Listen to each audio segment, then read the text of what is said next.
En faisant une randonnée avec mes amis dans une petite ville où je n'habite pas, je me suis perdu et j'ai trouvé une petite kermesse où j'ai décidé d'acheter beaucoup de produits desquels je n'avais pas d'idée de leur existence.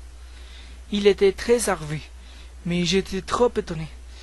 Il y avait un kitsch d'un peintre dont le nom je ne me rappelle pas. Quand je me suis approché au kitsch, je l'ai touché et tout à coup j'y suis entré dans la peinture. J'ai marché sur un chemin avec une amalgame de couleurs qui s'adressait à plusieurs de lieux. J'ai décidé de suivre le chemin plus court, car j'ai commencé à me fatiguer. Ensuite, je suis arrivé chez un Inuit qui m'a invité à boire une tasse de café au lait. On a parlé de nos expériences dans les lieux où on habite. Il m'a dit qu'il faisait toutes les choses à l'envers. Par exemple, il mangeait avec les pieds et il dormait debout. Par contre, je lui ai dit que je mangeais avec les mains et que je dormais allongé sur mon lit. Ce qui lui a paru très inhabituel qu'il m'expulsait de chez lui. En sortant et pour être très énervé, je lui ai volé un petit gris africain qui avait l'air d'être très cher. Je m'en suis habillé et soudainement j'ai apparu dans une course aux arcs contre le temps qui était ciblé aux handicaps.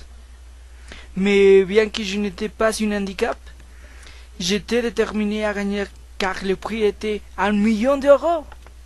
Donc, je devais faire semblant de ne pas savoir le piroche. Personne ne s'est pas rendu compte de mon plan macabre. À la fin, je suis arrivé à mes fins. Et j'étais décerné le prix accordé. J'étais très heureux. Tout le monde m'a félicité en me disant bravo et en me serrant dans ses bras, quoique je ne connaissais personne. Après, tout le monde est parti. Et je suis resté seul encore une fois. J'étais dans un état de zénitude que je n'avais jamais éprouvé. Tout à coup, j'ai retourné à la kermesse où je m'étais perdu avant. À ce moment-là, j'ai fait une sérendipité. J'ai découvert que si on est dans un état de zénitude du meilleur degré, on peut nous transporter aux autres dimensions qu'on n'est pas capable de lire ou au moins de voir parce qu'ils sont imperceptibles aux yeux humains.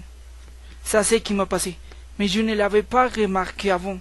Je l'ai expérimenté la première fois quand j'étais en train d'admirer cette peinture. Elle m'a fait sentir beaucoup de tranquillité que j'ai commencé à faire ce voyage qui m'a changé la vie.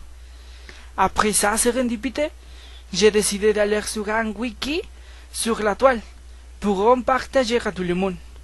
Maintenant, tout le monde peut voyager aux autres dimensions et je ne pourrais pas en être plus heureux.